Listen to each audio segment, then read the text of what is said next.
तो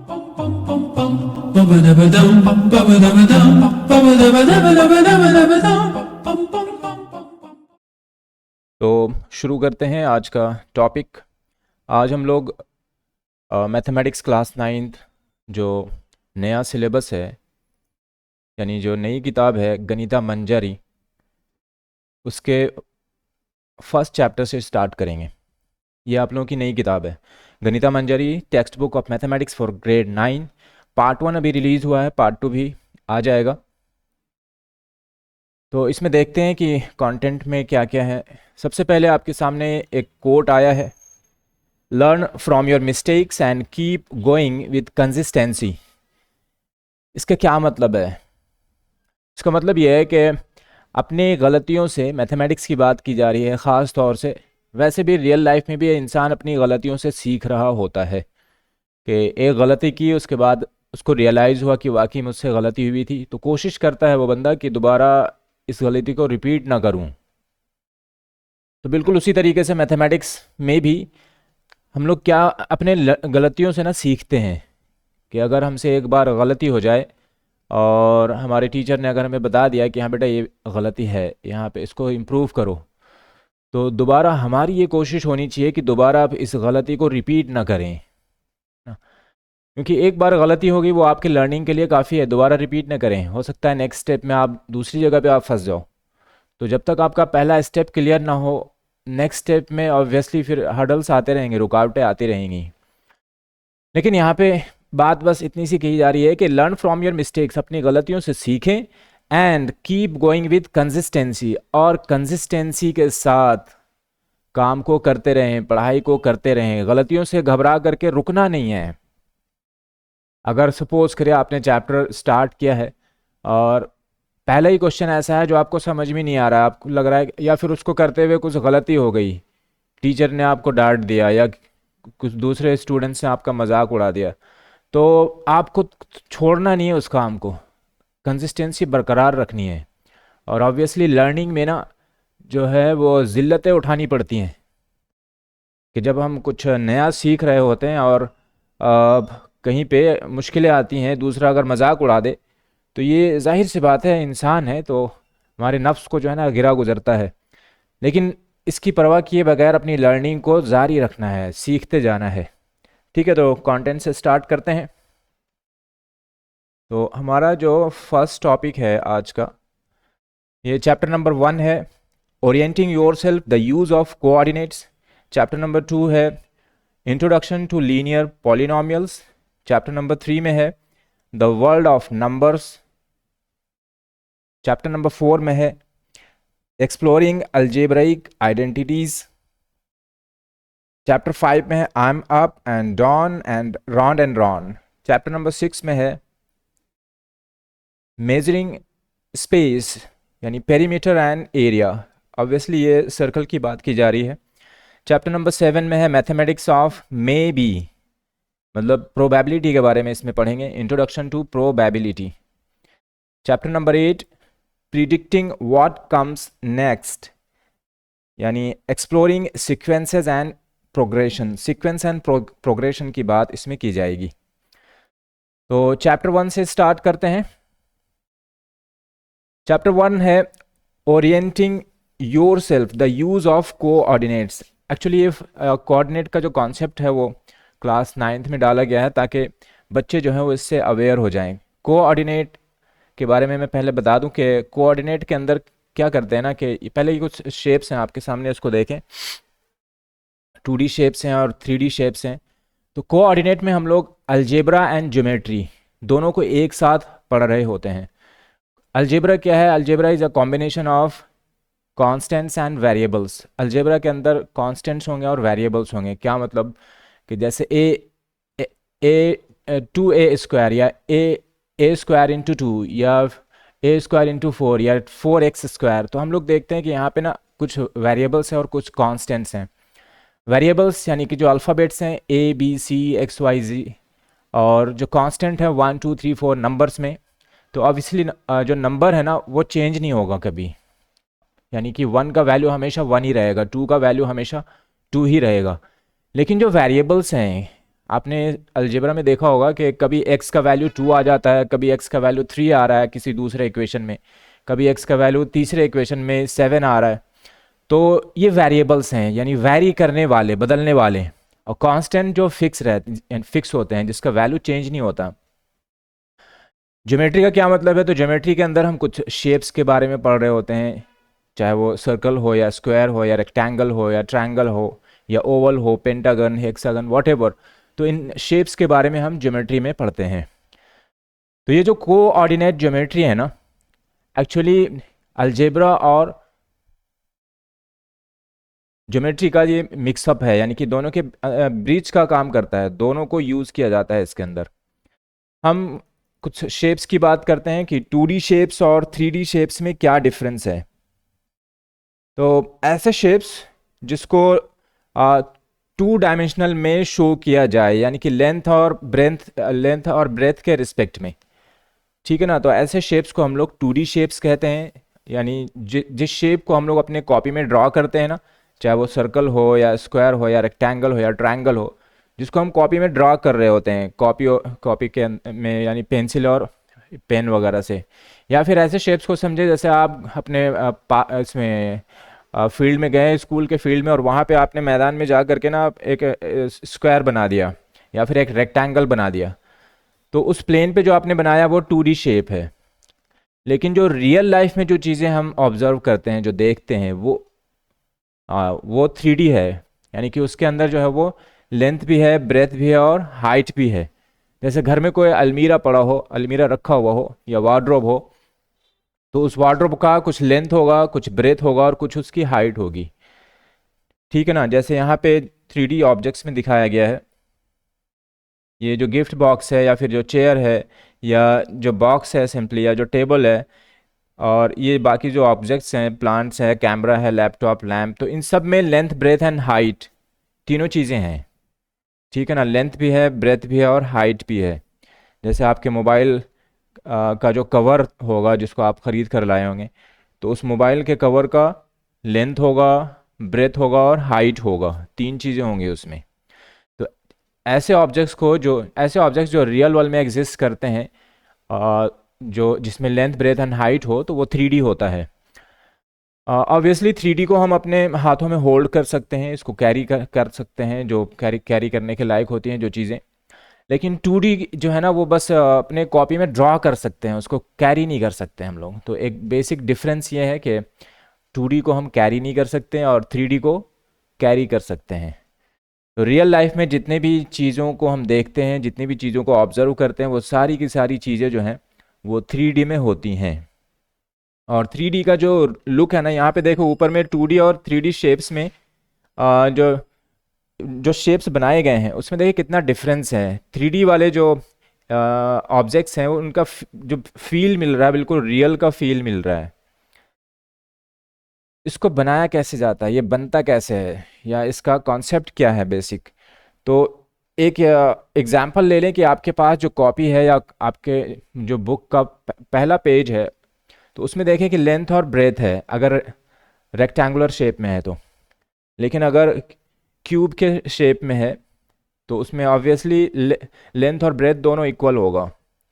तो अगर इन कॉपी देखो, कॉपी के जो पेजेस हैं या जो बुक के पेजेस हैं, अब एक पेज के ऊपर दूसरा रखा गया और इस तरह से पूरी की पूरी किताब जो है बन के तैयार हुई। तो अब उस किताब को देखें तो उस किताब में लेंथ भी है, ब्रेथ भी है और उसकी कुछ मोटाई भी है, उसका कुछ हाइट भी है, कुछ थिकनेस भी है। पेज का जो थिकनेस है उसको हम लोग नेग्लिजिबल मान के चलते हैं। अगर सपोज करें कि उसका जो थिकनेस है पेज का वो नेग्लिजिबल है, हालांकि कुछ ना कुछ मेजरमेंट तो होगा, चाहे वो मिलीमीटर में ही क्यों ना हो, लेकिन फिलहाल हम नेग्लिजिबल अगर मान के चलते हैं। तो 2D शेप्स के ऊपर जो है ना, हम लोगों ने रखना शुरू किया है, जो पेजेस हैं एक के ऊपर एक रखना शुरू किया। तो अब देखें कि इसमें चेंज क्या आया। लेंथ और ब्रेथ तो एग्जैक्टली वही था जो पहले पेज का था। अब इसमें क्या है कि इसमें मोटाई जो है वो बढ़ गई है, यानी इसका एक हाइट मिल गया, नया जो डायमेंशन मिला है वो हाइट मिल गया। तो इसलिए ये 3D इमेज बन के तैयार हो गया हमारे सामने इस फॉर्म में।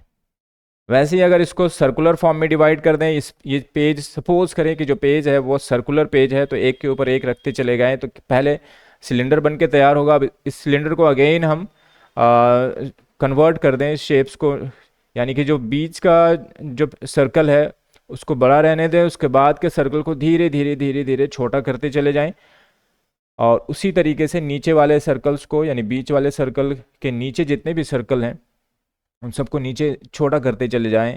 तो ये इस तरह से, और उसको शेप में अगर ढाल दिया जाए तो स्फेयर बन के तैयार हो जाएगा। तो सर्कल 2D इमेज है और स्फेयर 3D में तैयार हो गया। ठीक है ना, मुझे लगता है अब आप लोगों को समझ में आ गया होगा। अब ये फिगर 1 है, इसको बड़े गौर से देखें और समझें। तो यहाँ पे जो लेफ़्ट साइड में, ऊपर की तरफ लेफ़्ट साइड में जो इमेज है, जो डायग्राम है, ये एक्स एक्सिस और वाई एक्सिस पे जो बना हुआ है, तो इसमें देखें ये इमेज बिल्कुल इस तरह से लिया गया है कि सपोज़ करें कि जो कैमरा है ना, कैमरे को ऊपर में रखा गया है, ऊपर यानी कि जो फ़ैन होता है फ़ैन के पास सीलिंग में अटैच किया गया है। तो वहाँ से इस इमेज को लिया गया। तो यहाँ पे नज़र क्या आ रहा है हमें, बेड नज़र आ रहा है, वार्डरोब नज़र आ रहा है और स्टडी टेबल नज़र आ रहा है ऊपर से जब उसका इमेज लिया गया तो। ठीक है ना, इसमें आपको विंडो और डोर नज़र नहीं आ रहा है। दूसरे इमेज में शिफ्ट कर जाएं, इस वाले में, तो इसमें हम देखते हैं कि यहाँ पे विंडो नज़र आ रहा है और डोर भी नज़र आ रहा है। तो इसको, ये साइड व्यू है। जो एक्सट्रीम ऊपर में जो लेफ़्ट साइड में जो इमेज है, ये ऊपर से लिया गया, कैमरे को ऊपर रख करके लिया है। और दूसरा जो इमेज है राइट साइड में, इसमें कैमरे को सामने रख करके, यानी कि दरवाजे और खिड़की के सामने रख करके लिया गया। तो ये दूसरा व्यू दे रहा है हमें। ठीक है ना, तो इसमें क्लियरली पता चल रहा है कि खिड़की भी है और दरवाज़ा भी है। अब इन दोनों के कॉम्बिनेशन से एक तीसरा इमेज तैयार हुआ। तो मैं पहले बता दूं कि ये जो पहला इमेज था ऊपर में, ये 2D में है, इसमें 2 डायमेंशन यूज हुए हैं, लेंथ एंड ब्रेथ, यानी एक्स एंड वाई एक्सिस। ठीक है ना, 2 कोऑर्डिनेट यूज हुए। कोऑर्डिनेट कहते कैसे हैं ये आगे एक्सप्लेन करेंगे। उसी तरीके से यहाँ पे दूसरे इमेज में भी एक्स एंड वाई को यूज किया गया है, यानी दो कोऑर्डिनेट में इसको बनाया गया इस इमेज को। लेकिन थर्ड जो इमेज है, ये वाला, जिसमें हम लोग क्लियरली विंडो को भी देख रहे हैं, डोर को भी देख पा रहे हैं, स्टडी टेबल भी विजिबल है, बेड भी विजिबल है और ये वार्डरोब जो है ये भी विजिबल है। ठीक है ना, तो अब इसमें क्या क्या चीज़ें आ गई, इसमें लेंथ भी, ब्रेथ भी और हाइट भी। ये क्लियरली हमें नज़र आ रहा है कि इसमें इसको ना 3 डायमेंशन में बनाया गया है। और वो 3 डायमेंशंस कौन कौन से हैं, एक्स, वाई एंड जेड। इसी इमेज को हम कलर करके देखते हैं, कलरफुल वे में इसको समझने की कोशिश करते हैं। तो यहाँ पे जो ये जो पहला इमेज है, इसको ऊपर से इस कैमरा रख करके, कैमरे को ऊपर में रख करके इसको लिया गया इस तस्वीर को, या बनाया गया है, कैसे भी कह दें। और इसको सामने से बनाया गया है, सामने से ले करके बनाया है। और ये जो थर्ड इमेज है नीचे की तरफ राइट साइड में, ये 3D व्यू प्रोवाइड कर रहा है। ठीक है ना, इसमें एक्स, वाई एंड जेड, जी, तीनों कोऑर्डिनेट को इसमें यूज़ किया गया है। क्लियर है। इसका एक्सप्लेनेशन हम पढ़ लेते हैं कि the figure shows a top view map of the floor of the room using coordinate geometry. मतलब इसमें शेप्स को ड्रॉ किया गया है एक्स एंड वाई कोऑर्डिनेट में। That means it only represent position on a flat surface. Flat surface में इसका जो पोजीशन है उसको रिप्रेजेंट कर रहा है। क्या मतलब, यानी लेंथ और ब्रेथ को 2D ग्रिड में शो कर रहा है। Now windows are not on the floor. अब चूंकि विंडोज या दरवाजे जो हैं वो दरवाजे फ्लोर पे फैले हुए नहीं होते, बल्कि वो वॉल में अटैच्ड होता है ना। They are placed on the walls at a certain height. दरवाजे और खिड़कियाँ जो होती हैं ना, वो कुछ हाइट पे दीवार में फिक्स की जाती हैं। उसी तरीके से दरवाजे को दीवार में फिक्स किया जाता है। इसलिए ऊपर से जब उसका इमेज लेते हैं तो उसका इमेज वो विजिबल नहीं होता। So the reason their position can not be marked on this map. ऊपर वाले एक्सट्रीम लेफ्ट मैप में जो मैंने बोला था, सीलिंग फैन के पास में कैमरे को रख के अगर लिया गया है तो उसमें विजिबल नहीं होगा। The map only shows 2 dimension, that is X and Y, length and width. But windows require a third dimension, height. लेकिन विंडो के लिए हमें थर्ड डायमेंशन को यूज़ करना पड़ेगा, क्योंकि वो जो दीवार है, दीवार पे कुछ हाइट पे फिक्स किया गया है। ठीक है, तो 3 डायमेंशन हमारे कौन कौन से होंगे, yes, length, width and height, या बोल लो लेंथ, ब्रेथ एंड हाइट। ठीक है ना, since height is not included in this floor plane windows can not be represented. अब कह रहा है कि चूंकि फ्लोर पे जो है ना, जो फ्लोर है, फ्लोर का जो व्यू हम देख रहे हैं उसमें विंडो जो है ना वो चूंकि वॉल पे अटैच्ड है, और ये जो फ्लोर में जो चीज़ें हैं वो नज़र आ रहा है, तो इसलिए वहाँ पे विंडो विजिबल नहीं है। In simple word, a floor map shows where things are on the ground, जो ग्राउंड में जो चीज़ें हैं वही नज़र आ रही हैं, but windows are above the ground, लेकिन विंडोज़ कहाँ पे है, ग्राउंड से ऊपर है, वॉल में फिक्स किया हुआ है, so they can not be shown there, इसलिए वो वहाँ पे नज़र नहीं आ रहा था। ठीक है ना, मुझे लगता है सबको समझ में आ गया होगा। इसी को थोड़ा और एक्सप्लेन करके, अब जो टेक्स्ट बुक है उस टेक्स्ट बुक में दो बच्चों के एग्जाम्पल लिए गए हैं, ठीक है ना, और उसी में इस डायग्राम को जो है फिक्स किया गया है, वहाँ से पिक करके मैंने एक इमेज क्रिएट करने की कोशिश की है। तो ये उसके जो है पोजीशंस हैं। बुक में बताया गया है कि उसमें ना जो टेबल है, बेड है, स्टडी टेबल, वार्ड्रोब है, study table, bed and wardrobe, इन सब को जो है वो पिंस के ज़रिए और धागे, पिंस को फिक्स करके और उसमें धागे को बांध करके रिप्रेजेंट करने की कोशिश की गई है, ठीक है, ताकि रेयान उसको समझ ले।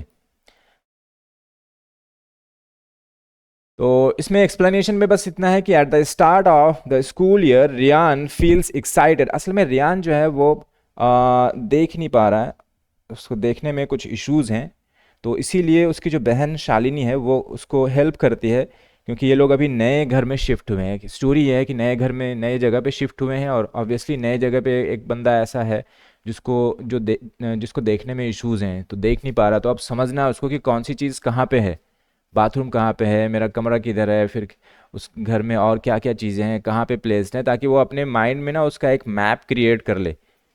ठीक है, जो जो बच्चे जिनको देखने में इश्यूज़ होती हैं, तो ऑब्वियसली आंखों से नज़र नहीं आ रहा, तो कुछ ना कुछ अपने दिमाग में, इसलिए आप देखते हैं ब्लाइंड जो पर्सन्स होते हैं वो बिल्कुल अपने दिमाग में मैप एक फिक्स होता है, उसी के अकॉर्डिंग वो फॉलो करते चले जाते हैं। ठीक है, और वो अपने कदमों के हिसाब से कि इतने कदम चलने के बाद ये दीवार आने वाला है, इतने कदम के बाद लेफ़्ट साइड में या राइट साइड में वो विंडो आने वाला है, या फिर इतने कदम के बाद जो है वो ये जो है बाथरूम का दरवाज़ा है। ठीक है, तो इस तरह से वो अपने माइंड में इसको फिक्स कर रहे होते हैं। तो इसमें शालिनी चूँकि ये टॉपिक पढ़ चुकी है कोऑर्डिनेट ज्योमेट्री, तो उसको हेल्प करती है। अब यहाँ पे कैसे हेल्प करती है उसको एक्सप्लेन किया है। तो शालिनी जो है वो उसको क्या करती है, पिंस के ज़रिए। How Shalini helps Riyan. Shalini uses her knowledge of coordinate geometry to help her brother understand the room, room को समझने में अपने भाई की हेल्प, मदद कर रही है। she makes a rectangular grid, ठीक है ना, जैसे ग्राफ पेपर में हम जो ग्राफ ड्रॉ कर रहे होते हैं, रेक्टेंगल या फिर सर्कल या फिर ट्रायंगल वगैरह, तो उसी तरीके से वो रेक्टेंगुलर ग्रिड में यानी शेप्स में फ्लोर के ऊपर जो भी चीज़ें जहाँ पे रखी हुई हैं उसको समझाने की वो कोशिश करती है।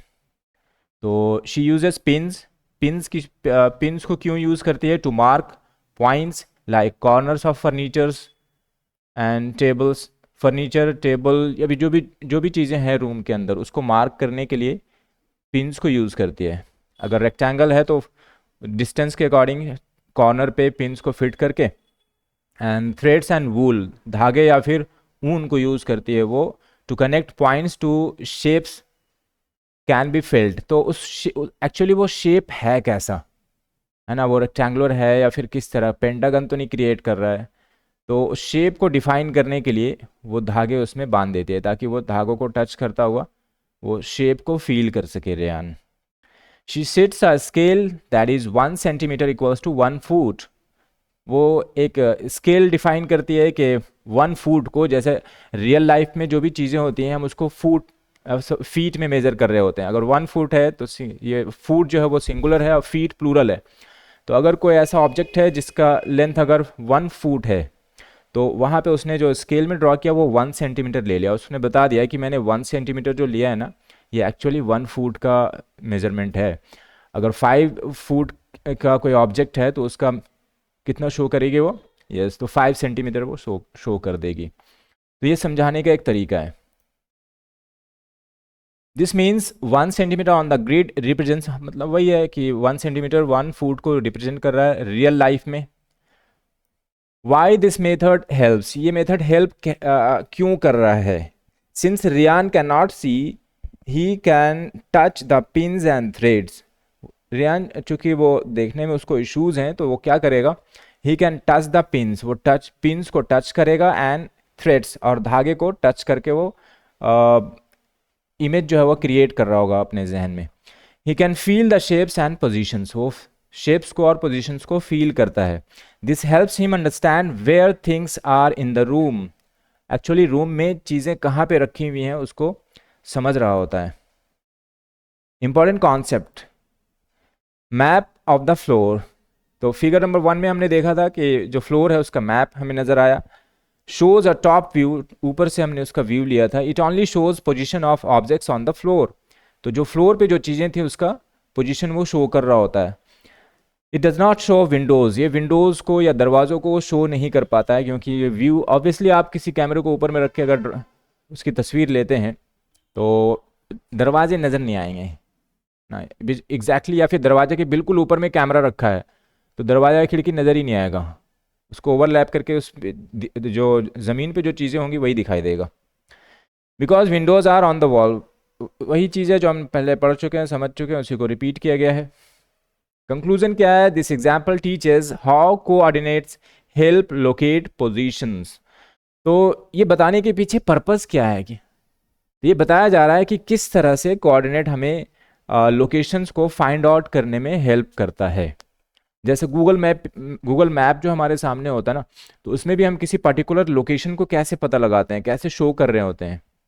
यस, तो इसी ग्रिड के अकॉर्डिंग, ग्रिड का जो कॉन्सेप्ट है वहाँ पे भी यूज़ होता है।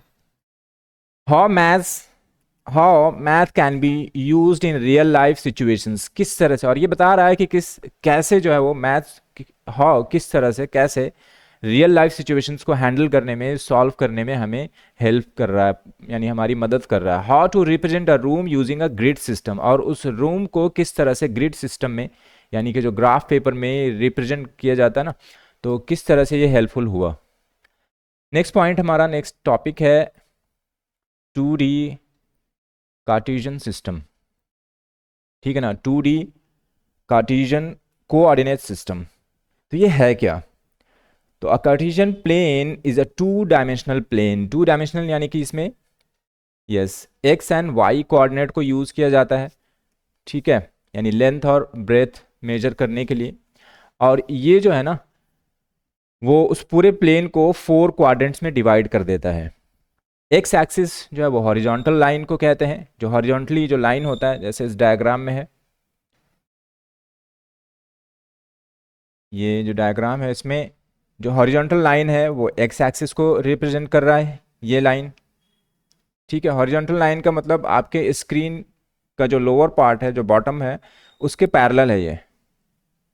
ठीक है, यानी कि जो चीज़ें जैसे घर पे टेबल रखा हो, तो टेबल जो है ना, टेबल का जो अपर पार्ट है वो जो फ्लोर है, फ्लोर के पैरेलल होगा।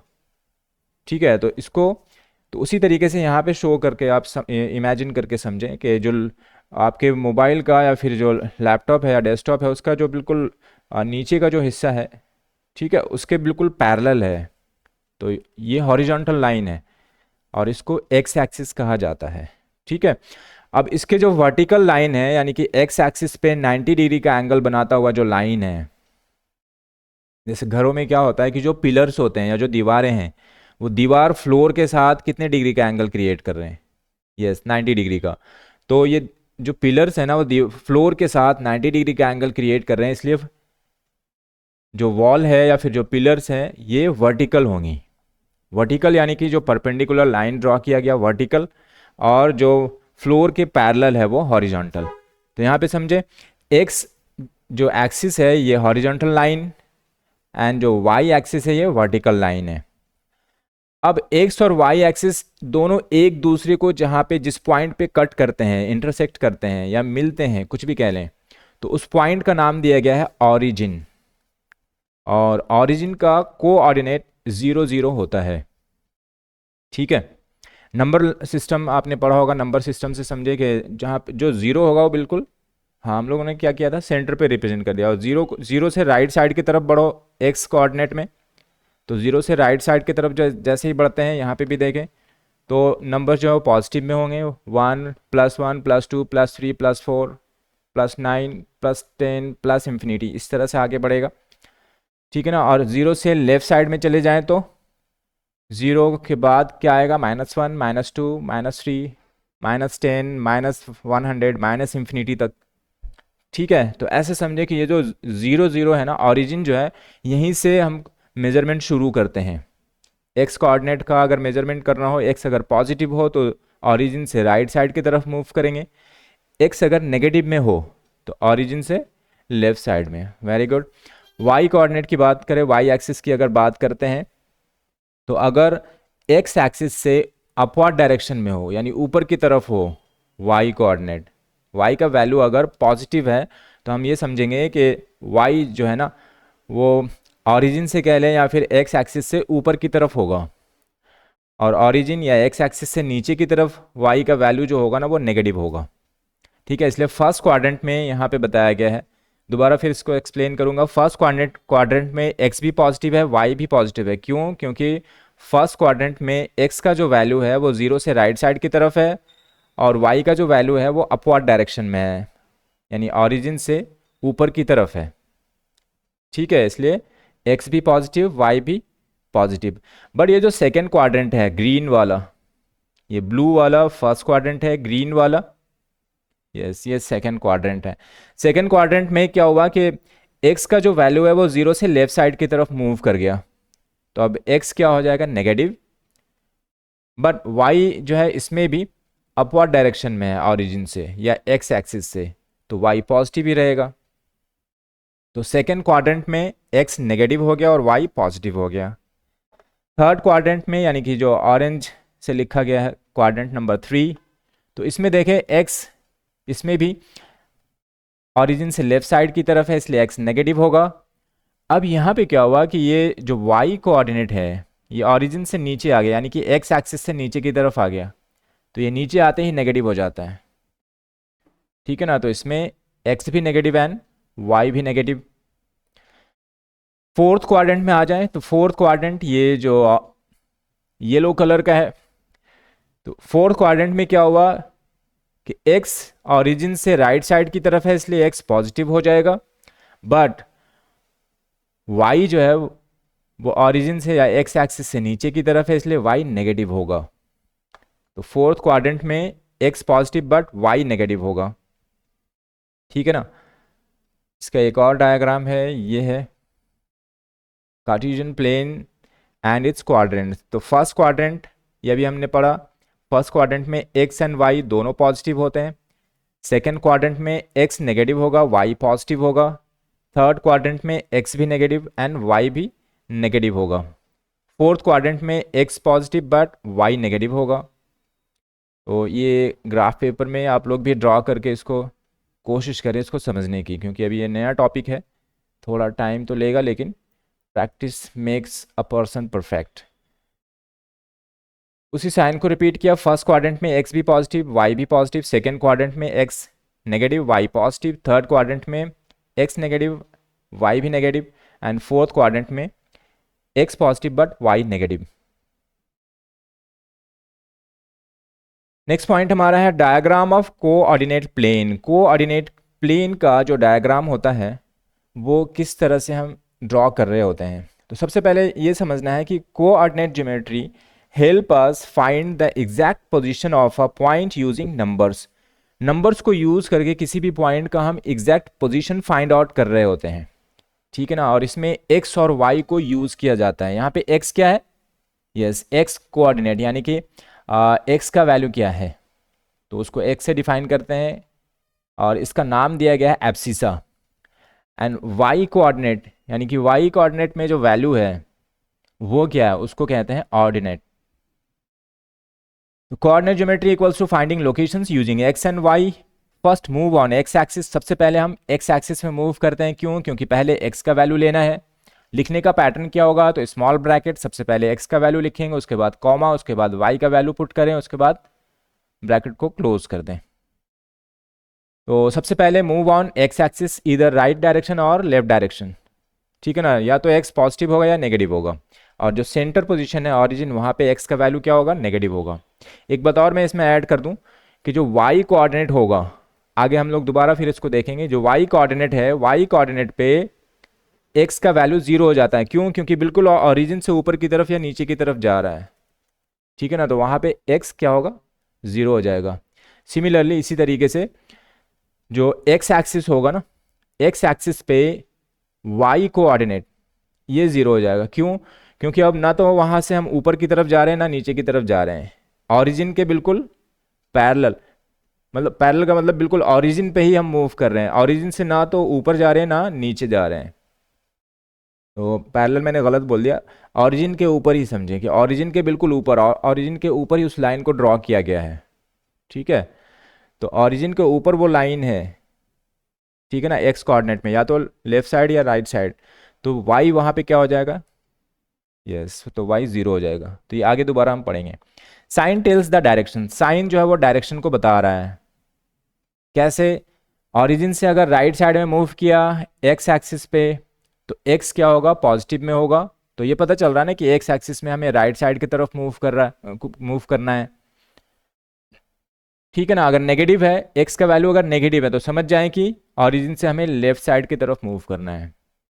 सिमिलरली अगर वाई पॉजिटिव है तो समझना है कि ऑरिजिन से हमें ऊपर की तरफ अपवर्ड डायरेक्शन में मूव करना है। अगर वाई नेगेटिव है तो ऑरिजिन से हमें नीचे की तरफ डाउनवर्ड डायरेक्शन में मूव करना होगा, ठीक है।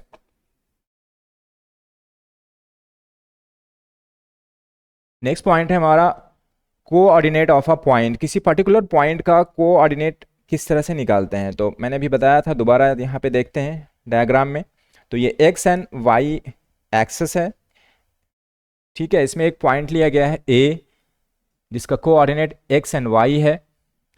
तो ज़ीरो यानी कि ज़ीरो ऑरिजिन से, अब क्या किया गया कि इसमें ना ए से, जो पॉइंट ए है वहाँ से एक परपेंडिकुलर लाइन ड्रॉ किया गया एक्स एक्सिस पे, ठीक है, बिल्कुल परपेंडिकुलर ड्रॉ करें। ग्राफ पेपर है तो ग्राफ पेपर में ऑब्वियसली वो शो हो रहा होगा, या फिर वहाँ से स्केल से मेजर कर लें, ठीक है, स्केल से परपेंडिकुलर लाइन ड्रॉ कर दें। तो अब देखें कि ज़ीरो से एक्स एक्सिस में इसका डिस्टेंस क्या है, ठीक है। तो ज़ीरो से स्टार्ट करें और देखें कि कौन से पोजीशन पे है, 4 पे है, 5 पे है, 3 पे है, 2 पे है, कहाँ पे है।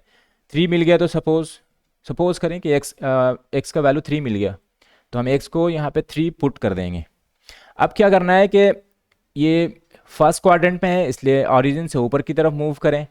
तो ओ से सी का डिस्टेंस, सी एक्चुअली क्या है कि ए से ही एक पैरेलल लाइन ड्रॉ किया गया है एक्स एक्सिस के अकॉर्डिंग, यानी एक्स एक्सिस से बिल्कुल एक्स एक्सिस के पैरेलल लाइन ड्रॉ किया गया है ए सी, ठीक है ना। तो सी जो पॉइंट है, ये अब देखना है कि इस पॉइंट का मेजरमेंट क्या है, 4 पे है, 5 पे है या 5.5 पे है।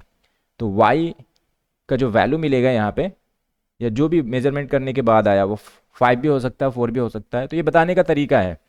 तो डिस्टेंस अलोंग वाई एक्सिस, ठीक है। थोड़ा और आगे बढ़ जाते हैं, क्या है इसके बाद। Think of it like a map और गूगल मैप। जाहिर सी बात है, मैप में या गूगल मैप में हम लोग इसी तरीके से चीज़ों को ना विजिबल देख रहे होते हैं, ऑब्जर्व कर रहे होते हैं और उसको समझ रहे होते हैं। You need coordinates to find a location, location को फाइंड करने के लिए। एग्जाम्पल क्या है, तो 3 2, 3 के लिए हमें क्या करना होगा, राइट डायरेक्शन में, राइट 3 यूनिट्स, यानी ऑरिजिन से राइट। यहाँ पे लिखना ये है कि बताने का मकसद ये है कि ऑरिजिन से राइट साइड की तरफ मूव करना है, ठीक है ना। राइट शॉर्ट में लिखा गया है, तो समझ लेना है कि जब, अच्छा, मेजरमेंट जब भी हम करेंगे एक्स का या वाई का, ऑब्वियसली वो ऑरिजिन से ही करना है, ठीक है। तो राइट और लेफ्ट का मतलब समझना यही है कि ये ऑरिजिन की बात कर रहा है, ऑरिजिन से लेफ्ट या ऑरिजिन से राइट। यहाँ पे क्या है, 3 किस तरफ होगा, ऑरिजिन से राइट डायरेक्शन में 3 यूनिट, एंड वाई का वैल्यू 2 लिखा गया, क्या मतलब, ऑरिजिन से अपवर्ड डायरेक्शन में 2 यूनिट, ठीक है ना। अगर -2 हो तो, हाँ, तो ऑरिजिन से लेफ्ट डायरेक्शन में 2 यूनिट, एंड +4 हो तो, यस, ऑरिजिन से अपवर्ड डायरेक्शन में 4 यूनिट।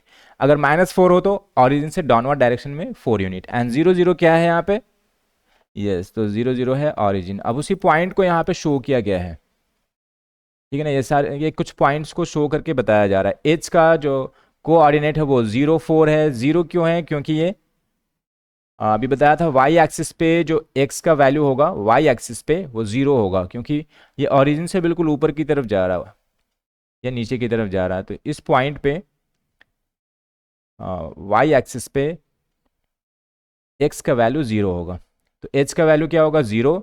एंड ऑरिजिन से अपवर्ड डायरेक्शन में काउंट करना शुरू करें 1 2 3 4, तो ये 4 पे है इसलिए 4 यूनिट हो गया इसका वैल्यू। ठीक है, इस तरह से ये हमारा इमेज तैयार हुआ है। नाउ नेक्स्ट पॉइंट है importance of coordinate geometry. Coordinate geometry का क्या इंपॉर्टेंस है, क्या इसका यूज़ है, क्या वैल्यू है।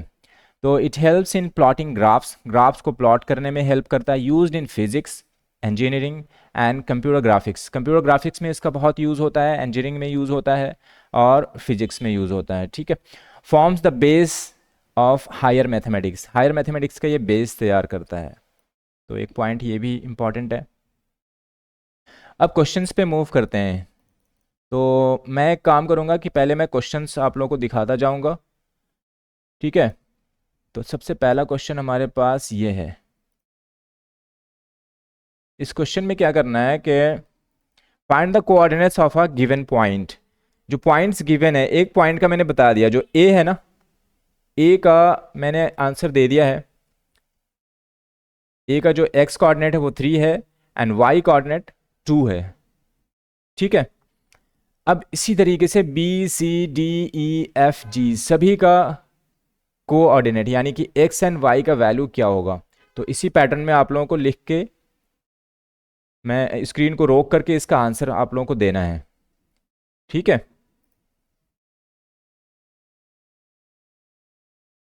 चलो मैं इसका आंसर दिखा देता हूँ। ये इसका आंसर है, आप लोग अपने अपने कॉपी से मैच कर लें। ठीक है, नेक्स्ट क्वेश्चन पे मूव करते हैं। नाउ क्वेश्चन नंबर 2 है, सेम क्वेश्चन है, find the coordinates and quadrants of given points. इसमें कोऑर्डिनेट भी बताना है और क्वाड्रेंट्स भी बताना है। ठीक है ना, ये भी आप लोग करें। नेक्स्ट क्वेश्चन पे मूव करते हैं। इसका आंसर बता दूं, एक मिनट, चले पहले इसका आंसर मैं दिखा देता हूँ। ठीक है ना, सबसे पहले कि आप लोग इसका आंसर करें, उसके बाद फिर मैं जो इसको पॉज कर दे थोड़ी देर के लिए। पॉज करने के बाद फिर इसका आंसर मैच करें। तो इसका आंसर ये है, सभी अपने अपने कॉपी से मैच कर लें, देखें कितने बच्चों का सही है। अगर कोई गलती कर गया हो तो कोई बात नहीं, दोबारा से सीखना है। आगे बढ़ते हैं क्वेश्चन नंबर 3 पे। सेम पैटर्न में कुछ ऑब्जेक्ट्स दिए गए हैं, इसमें उन ऑब्जेक्ट्स का कोऑर्डिनेट दिखाया है। ठीक है ना, उन पॉइंट्स को हाईलाइट किया गया है। पॉइंट्स का, इन ऑब्जेक्ट्स का नंबरिंग है 1 2 3 4 5 6 7 8 9 10। अच्छा, 9 तक ही है। ठीक है, तो अब इन ऑब्जेक्ट्स को ना, इन ऑब्जेक्ट्स का एक्चुअल कोऑर्डिनेट क्या होगा वो लिख के सभी अपनी कॉपी में तैयार रहें और स्क्रीन को रोक दें, पॉज कर दें थोड़ी देर के लिए। ठीक है, तो ये मैंने इसका आंसर शो कर दिया है। उम्मीद है कि सभी का सही होगा। नेक्स्ट क्वेश्चन पे मूव करते हैं ना। Question number 4। क्वेश्चन नंबर 4 में पॉइंट्स ज़्यादा है, सेम कॉन्सेप्ट है। अभी सिर्फ हम लोग पॉइंट को रिप्रेजेंट करना सीख रहे हैं। ठीक है ना, तो इसमें भी कितने हैं, टोटल जे तक है। ठीक है, आई होप के आप लोगों को विजिबल है ये स्क्रीन। तो ये भी करें, उसके बाद फिर मैं इसका आंसर शो करता हूँ। तो देखें, इसका ये सॉल्यूशन है इन सारे पॉइंट्स का। मुझे लगता है कि सभी ने सही आंसर किया होगा। जिस बच्चे ने अगर किसी से गलती हुई तो एक बार चेक करें इसको दोबारा, और दोबारा से इस वीडियो को देख लें। कोई बात नहीं, अगर गलती हो जाए तो घबराना नहीं चाहिए, दोबारा से उस कॉन्सेप्ट को समझें, फिर से इसको करें। तो ये इंपॉर्टेंट क्वेश्चंस हैं। इसके बाद आगे क्या है इसमें, और आगे हम लोग पढ़ते हैं। अच्छा, अब ये बुक से एक्सरसाइज है, एक्सरसाइज 1.1 यानी गणिता मंजरी में जो पहला एक्सरसाइज है 1.1, तो ये करने की कोशिश करते हैं। ठीक है ना, तो ये बुक है, बुक में से क्वेश्चन को मैंने नोट कर लिया है। तो अब 1 बाय 1 इसको समझना है कि इस क्वेश्चन में क्या कहा जा रहा है। अगर आप लोगों ने ऊपर के क्वेश्चंस कर लिए होंगे तो मुझे उम्मीद है कि इस क्वेश्चन को करने में कोई दुश्वारी नहीं आनी चाहिए, मुश्किल नहीं होगा ये। चलिए इन क्वेश्चंस का सॉल्यूशन करते हैं स्टेप बाय स्टेप। तो क्वेश्चन में क्या कह रहा है, इफ़ D1R1, ठीक है ना, जो पिक्चर है ना बुक में, उसी को मैंने जूम करके सिर्फ उतना ही पोर्शन को इस क्वेश्चन में हाईलाइट किया है जितने की ज़रूरत है। इसमें क्वेश्चन नंबर 1 में जितने फिगर की ज़रूरत थी उसको हाईलाइट किया है ताकि आसानी से समझ में आ जाए। तो क्वेश्चन में है if D1 R1 represents the door to Rian's room, Rian का जो रूम है ना उसके डोर को रिप्रेजेंट कर रहा है D1 R1, उसके दरवाजे को, रियान के रूम के दरवाजे को D1 R1 रिप्रेजेंट कर रहा है। ठीक है, तो अब कह रहा है कि how far is the door from the left wall, तो लेफ्ट वॉल से डोर का डिस्टेंस क्या है, और लेफ्ट वॉल एक्चुअली है कहाँ पे, तो वाई एक्सिस पे है। ठीक है, यानी कि ऑरिजिन से यानी वाई एक्सिस से डोर का क्या डिस्टेंस है, तो इसका आंसर यही होगा कि जो D1 पे जो x कोऑर्डिनेट होगा, ठीक है ना, तो D1 पे जो x कोऑर्डिनेट है वही डिस्टेंस होगा y एक्सिस से उस डोर का। क्लियर है? तो सबसे पहले तो हमें फाइंड आउट करना होगा कि D1 का कोऑर्डिनेट एक्चुअली है क्या। तो हम यहाँ पे देख रहे हैं कि D1 किस पॉइंट पे है, तो +8 पे है। ठीक है, अच्छा, +8 का जो मेजरमेंट है ना थोड़ा स्लाइड इधर स्लाइड हुआ है, तो उससे आपको बस डायग्राम पे फोकस करना है कि पॉइंट जो है ना उसको फोकस करना है। तो +8 पे है। ठीक है, तो +8 पे होने का मतलब क्या है, अच्छा ये जो है जो डोर है वो एक्स एक्सिस पे है। ठीक है ना, आप बुक में जो डायग्राम है वहाँ पे देखें तो डोर एक्चुअली एक्स एक्सिस पे है, तो एक्स एक्सिस पे वाई क्या हो जाता है, यस वाई 0 हो जाएगा। और x का वैल्यू तो ये गिवन है, यहाँ पे पॉइंट हाईलाइट किया हुआ है 8 है, +8 लिखा है दैट इज 8 है। तो हमारा D1 का कोऑर्डिनेट क्या बन गया, यस तो D1 का जो कोऑर्डिनेट है वो 8 0 हो गया। ठीक है, क्या मतलब, so x equals to 8 and y equals to 0, hence distance of the door from the left wall that is y axis of the room. ठीक है ना, लेफ्ट वॉल से उस डोर का जो डिस्टेंस होगा वो यहाँ पे x का वैल्यू हमने क्या निकाला, यस 8 निकाला, तो 8 यूनिट हो गया आंसर।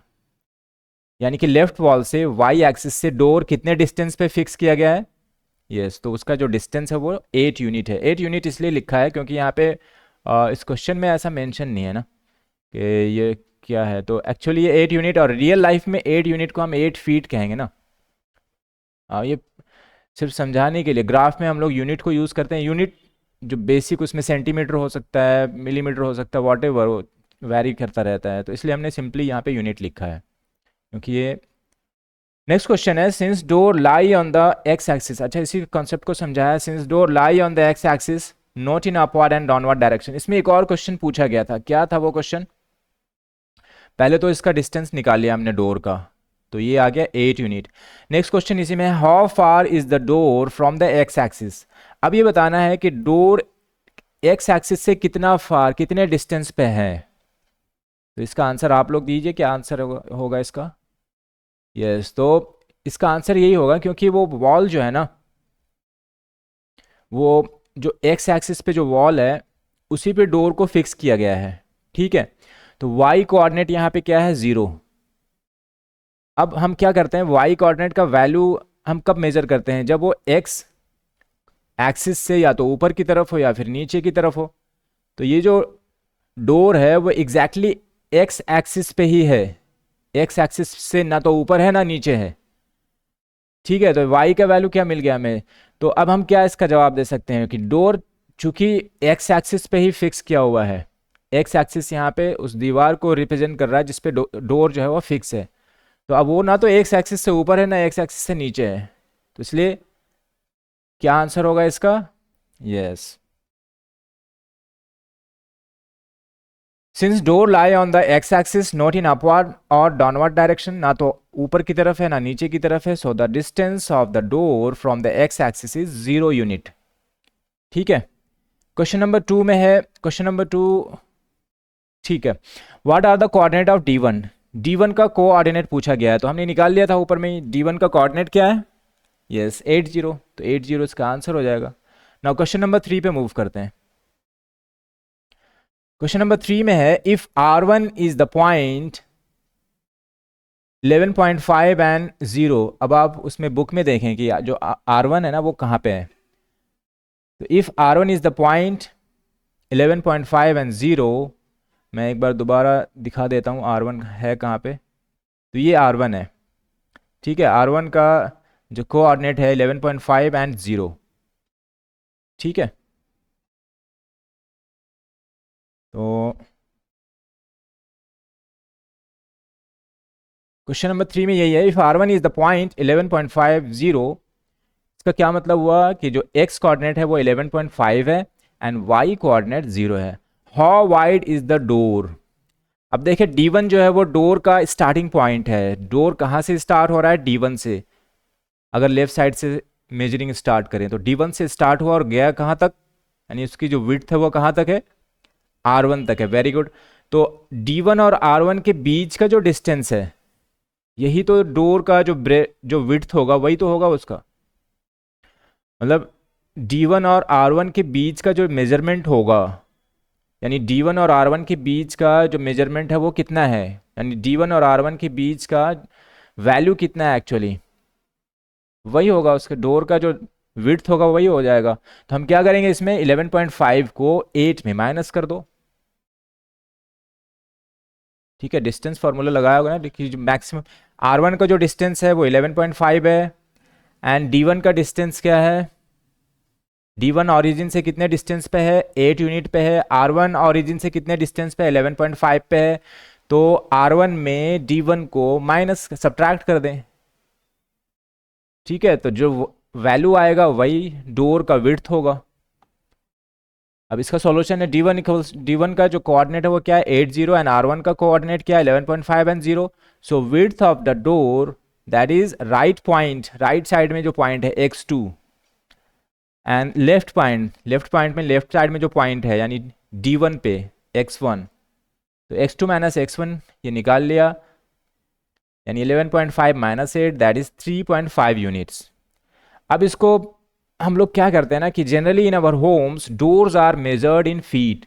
डोर्स वगैरह को, ये जो भी चीज़ें हम जो रूम में होती हैं, चाहे वो बेड हो या फिर डोर हो या सोफ़ा वगैरह हो, तो उसका मेजरमेंट हम लोग फीट में करते हैं। तो यहाँ पे हम लोग क्या करेंगे, 1 यूनिट को 1 फुट कंसीडर कर लेते हैं। ठीक है, एज्यूम कर लेते हैं कि 1 unit equals to 1 foot. So the width of the door is yes 3.5 feet. इसी में एक नेक्स्ट क्वेश्चन था कि इज दिस डोर कंफर्टेबल। तो नॉर्मली क्या होता है, normal door is usually around 3 feet wide. Normally जो डोर होता है उसकी जो चौड़ाई होती है वो 3 फीट होती है, और इस डोर की चौड़ाई कितनी है? 3.5 यूनिट। तो ऑब्वियसली ये कंफर्टेबल है। ठीक है ना, सो 3.5 feet is comfortable for regular use. अब यहाँ पे नेक्स्ट क्वेश्चन उसमें और अटैच किया है, देखें ये कॉन्सेप्चुअल क्वेश्चंस हैं, इसको समझना है। नेक्स्ट क्वेश्चन ये था कि व्हील चेयर एक्सेसिबल है या नहीं है ये डोर, कि इस डोर से हम व्हील चेयर पास करा सकते हैं। तो अब समझना, अब ये पता करना होगा कि हमें व्हील चेयर का जो है ना वो दोनों पहियों के बीच, 2 पहिए लगे होते हैं साइड में, 2 व्हील्स होते हैं, तो उन दोनों के बीच का डिस्टेंस क्या होता है। तो अमूमन क्या होता है कि वो 2 फीट से स्टार्ट होता है और मैक्सिमम तकरीबन जो है वो 2.5 फीट के अराउंड तक होता है। हम मैक्सिमम को लेके चलते हैं यहाँ पे।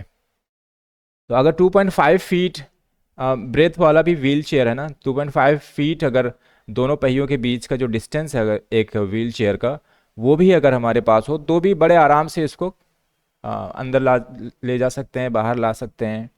क्यों? क्योंकि डोर का जो विड्थ है वो 3.5 है। तो यहाँ पे आंसर हमारा क्या होगा, yes a person using a wheel chair can enter easily.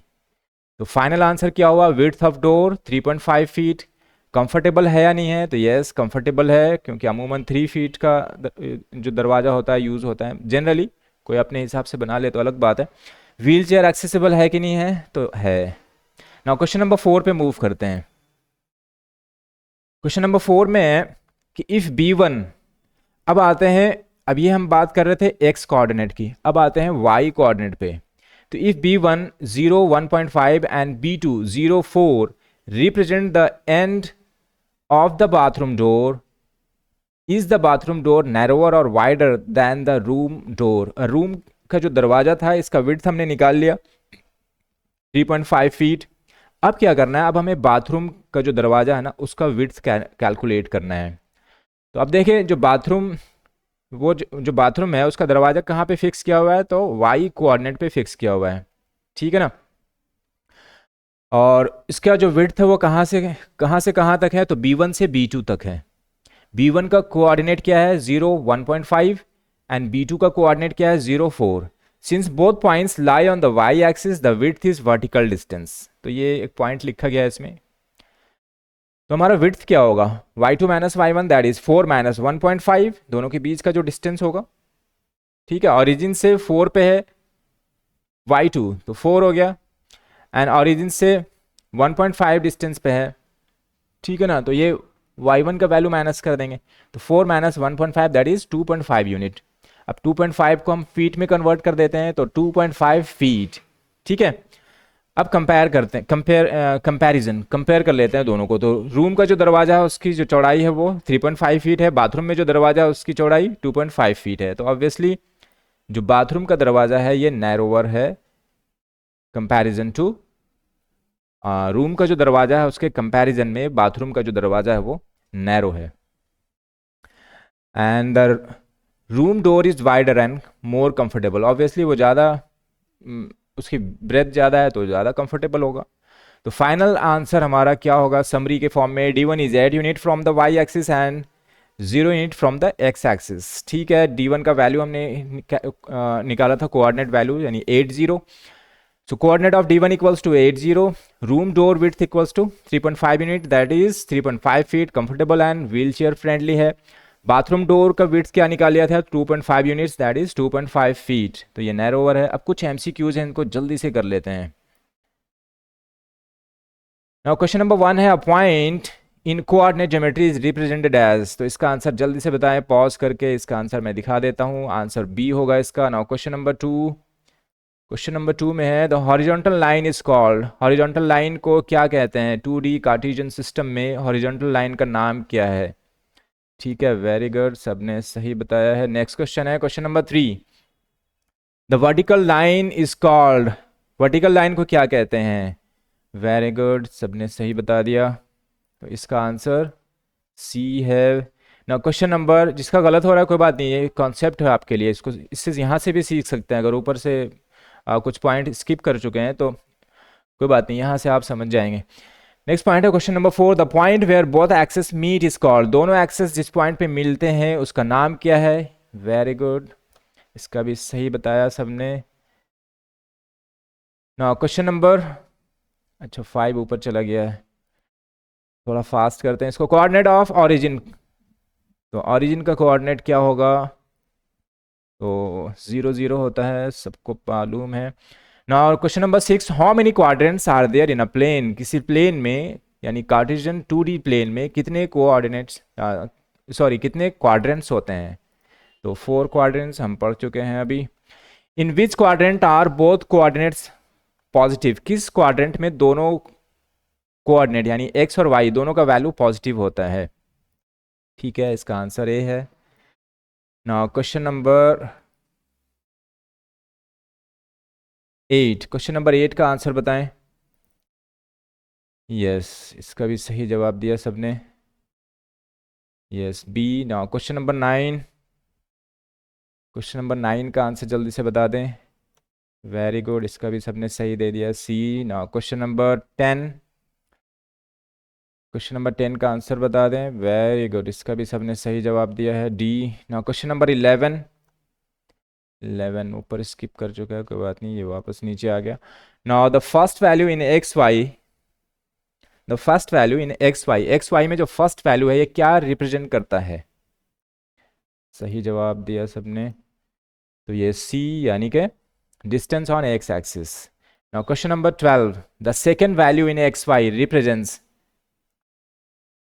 Very good. Now question number 13, point 32 lies in, 32 कहाँ पे लाई करता है। वेरी गुड, ए पे। Now next question is question number 14, -24 लाई इन, -24 कहाँ पे लाई करता है। ठीक है, बी। नाउ क्वेश्चन नंबर 15, -3 -2 लाई इन, -3 -2 कहाँ पे लाई करता है। तो इसका आंसर आ गया सी। नाउ क्वेश्चन नंबर 16 का आंसर जल्दी से बता दें। 2 -3 कहाँ पे लाई करता है, कौन से क्वाड्रेंट में, कहाँ पे का मतलब यहाँ पे क्वाड्रेंट का नाम नंबर बताना है, किस क्वाड्रेंट में है। तो इसका आंसर डी है। Now question number 17, ordered pair means. Ordered pair का क्या मतलब है? Random numbers, pair of numbers in order, single number या इक्वेशन। ये तो बहुत इजी क्वेश्चन आ गया, सबने सही बताया, very good. Now question number 18, 18 में है the coordinate plane is also called. Coordinate plane का दूसरा नाम क्या है? वेरी गुड, सबका जवाब सही रहा, Cartesian plane. Now question number 19, x axis is. X axis क्या होता है? एक्स एक्सिस मतलब किस फॉर्म में, कैसा होगा? Vertical, horizontal, slanted, curved. बिल्कुल सही बताया है। Now question number 20, y axis is horizontal, vertical, slanted, curved. तो इसका आंसर बताना है, very good. Now question number 21, 21 का क्या होगा? Which is not a quadrant. तो इसका क्या आंसर आएगा? Which is not a quadrant sign. इनमें से क्वाड्रेंट साइन बड़े गौर से देखना है इसको, उसके बाद फिर आंसर देना है। तो इसका आंसर आएगा C. Now question number 22, coordinate geometry is useful in. Coordinate geometry कहाँ पे यूजफुल होता है? ठीक है, हमने पढ़ा भी था ऊपर में, तो डी पे। ठीक है, आज के लिए इतना काफ़ी है। आई होप कि सभी को समझ में आ रहा होगा। तो आज की क्लास हम यहीं पे ओवर करते हैं। इससे पहले एक कोट नज़र आ रहा है स्क्रीन पे, क्या मतलब है इसका? Those who waste time. अच्छा, टाइम के बारे में है कि जो लोग टाइम को बर्बाद करते हैं, those who waste time will be destroyed by time. Okay, जो लोग टाइम को बर्बाद, यानी जो लोग वक्त को बर्बाद करते हैं, will be destroyed by time, तो वक्त उन्हें बर्बाद कर देता है। ये बहुत ही कीमती कोट है, अपने टाइम का सही इस्तेमाल करना है, वक्त का सही इस्तेमाल करें। चले फिर आज का टॉपिक यहीं पे ओवर करते हैं। बहुत बहुत शुक्रिया सभी का।